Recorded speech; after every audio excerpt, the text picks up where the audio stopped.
So the first day of the Cheltenham Festival, the feature race is the Champion Hurdle, and you will have a live contender in Global Citizen. How excited are you? It's great, to be honest. It's actually, although we've obviously had Grade 1 winners and festival runners and winners and all the rest of it, it's our first runner in one of the blue ribbon events.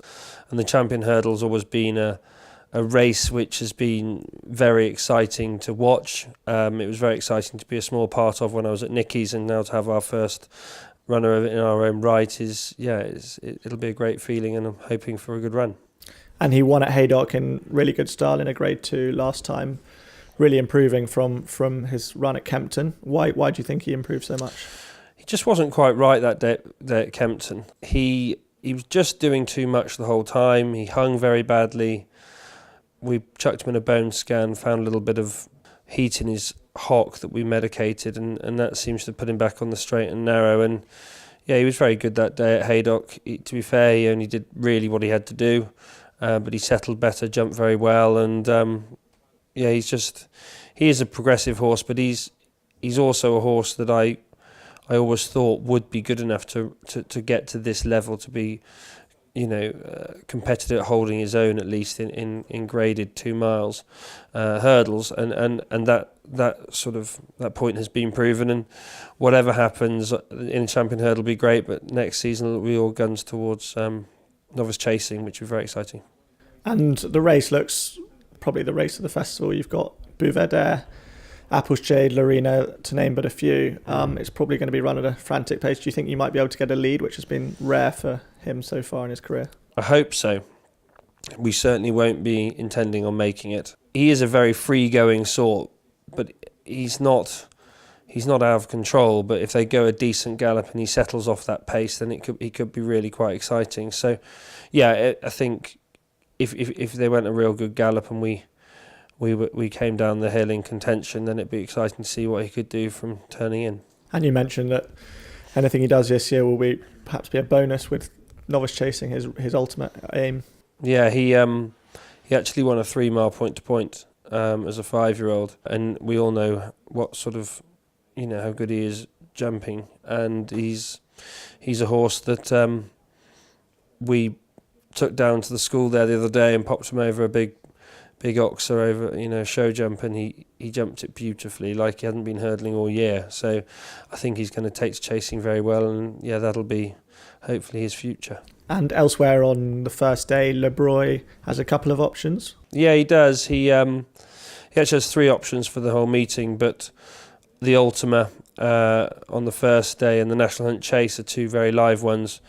I think he stays all day. He wasn't right when he ran last time at Haydock. Apart from that, it was a pretty perfect season, winning only the once, but great course form at Cheltenham. He's rated 145, and he's got a great attitude and is in fabulous form with himself since the Haydock run. He's really come back to his best, and hopefully he takes a lot of work, so there'll be a couple more big days ahead of him work-wise between now and then. But if he gets there in fine form, then he'll run a big race wherever he goes, because for a novice he just does jump brilliantly. And whether we go 4 mile, or the reason I'm even entertaining something like the Ultima is because I think, to be honest, he's as good a jumper as we've got nearly in the yard over a fence, so it doesn't matter whether he's a novice or not. I think he'd be well up to handling his own in that sort of race. Do you think perhaps the 4 mile National Hunt Chase might be dependent on who you may be able to get on board? Yeah, to a certain level. The 4 miler is a sort of a step into the unknown, and I have no reason to believe that he wouldn't see out the trip. And off the rating he'd be one of the higher rated horses in the race. So, it's by no means an option that we won't explore yet, but we'll just see. The 4 mile is turning more and more into really quite a classy race. A lot of very nice horses have in the last few years have run in it and run very well. So, Ed Wolf, he ran, obviously was unlucky and didn't stand on his feet that day, but then went and won the Irish Gold Cup. So there's plenty of options. So if it doesn't look like a future Gold Cup, then I might be tempted, but otherwise we'd probably go to the handicap. And on day 2, the first race is the Ballymore Hurdle, and you've got the very exciting Bright Forecast entered.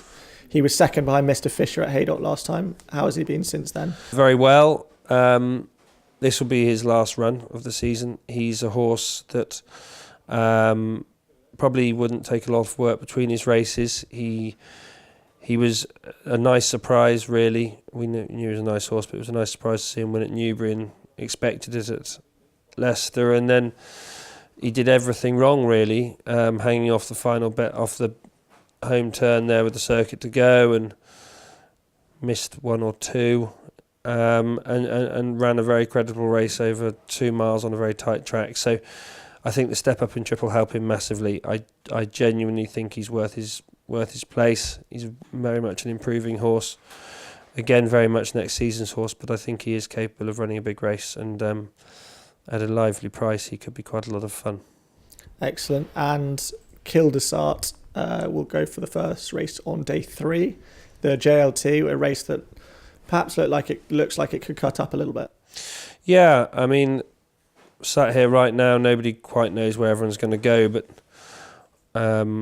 obviously there's a couple at the head of the market, one of which is Deffy of Philip Hobbs's, and with Le Richebourg now coming out, who knows where he'll go. But our job is to have our horses as well as we can, and if they all line up in that race, I still think he's a horse with a profile of an improving novice, really. You know, he just got beaten at Ascot first time out, and then he won nicely in a graduation at Ascot thereafter, and then obviously won his prep race on Trials Day at Cheltenham. So, and at Cheltenham, it just, for a horse that I hope the track would work out for, it looked like he really enjoyed it. You know, he slightly raced almost just slightly behind the bridle for a circuit, and then coming down the hill just locked on and did it quite nicely. Hence the reason we got stung more than I hoped in the handicap, and that knocks out the Close brothers. But he's rated 147 and the favourites are only 151. So there's £4 we've got to find, which really isn't that vast a gulf. And I think he's probably our best chance of the week, you know, of a winner. Excellent. And then lastly, Nadatak, who won the Grade 2 up at Doncaster, a race you've enjoyed before with Bartus Hill by 22 lengths, which I think took you a bit by surprise, but he looks to be a live chance if he does head to Cheltenham. That race was a muddling old race, not many runners. What happened, I'm not sure, but he won very well. Must have fallen apart to some extent, I think. He is a nice horse. He is a relentless galloper. He is suited by 3 miles. Whether or not he's suited by Cheltenham and the undulations of Cheltenham, I'm not sure, and that's the nag in the back of my mind about whether we go or not. Funnily enough, if the ground started to get a bit quicker towards the end of the week, then that would probably encourage me, because he's ex-flat horse and seems to handle the quicker ground quite well. He certainly wouldn't want to be rolling around there on soft ground.